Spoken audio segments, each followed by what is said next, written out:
Cher ancêtre, je te confie mon business. Je te demande de me protéger.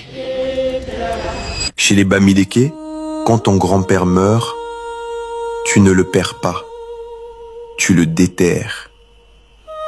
Ce que je vais te raconter, c'est l'une des traditions les plus puissantes d'Afrique. Dans les Grassfields de l'Ouest Cameroun, la mort n'est pas une fin, c'est une transformation.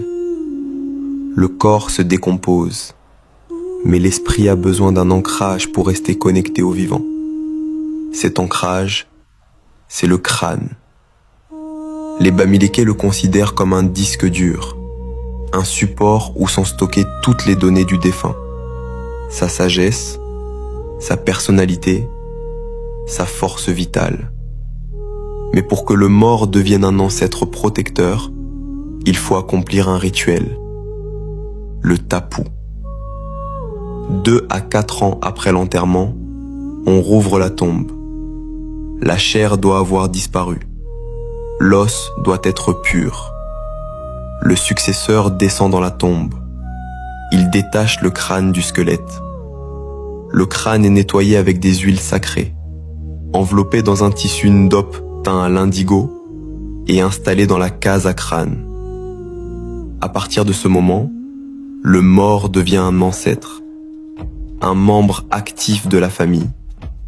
On lui parle, on lui demande conseil, on partage le repas avec lui.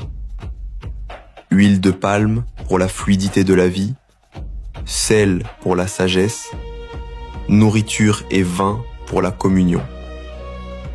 Mais le crâne n'est pas seulement une présence rassurante, c'est aussi un juge. Tu peux tromper un juge humain, tu peux corrompre un policier, mais tu ne mens jamais devant le crâne d'un ancêtre. La sanction est immédiate. Mort subite, folie, stérilité. Cette justice est dite immanente. Elle frappe de l'intérieur. Le bon côté, c'est la phrase qu'on entend. Tu n'es jamais seul. L'orphelin peut aller voir papa au village. Le voyageur part avec la bénédiction des ancêtres. Cette armée invisible donne une confiance inébranlable. Alors pourquoi cette tradition a-t-elle été combattue ? Les missionnaires l'ont qualifiée de sorcellerie. Mais les Bamileke posent une question embarrassante. Pourquoi le tibia de Saint Antoine est-il vénérable dans une église alors que le crâne de mon grand-père est une idole démoniaque ? Pour les gardiens de la tradition, la condamnation n'était pas religieuse, elle était politique. Posséder les crânes, c'était posséder le pouvoir.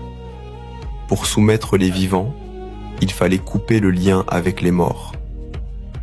Malgré un siècle de pression, le culte survit et les diasporas reviennent. Le crâne devient l'encre identitaire. Le culte des crânes n'est pas une survivance archaïque. C'est une technologie sociale. Gestion du deuil, justice, cohésion familiale. Là où l'Occident a séparé les vivants et les morts, le Bamileke a tissé un lien ininterrompu. Partage cette vidéo si cette tradition t'a fasciné. Écris tapu en commentaire si tu veux plus d'histoires sur les cultures profondes du Cameroun.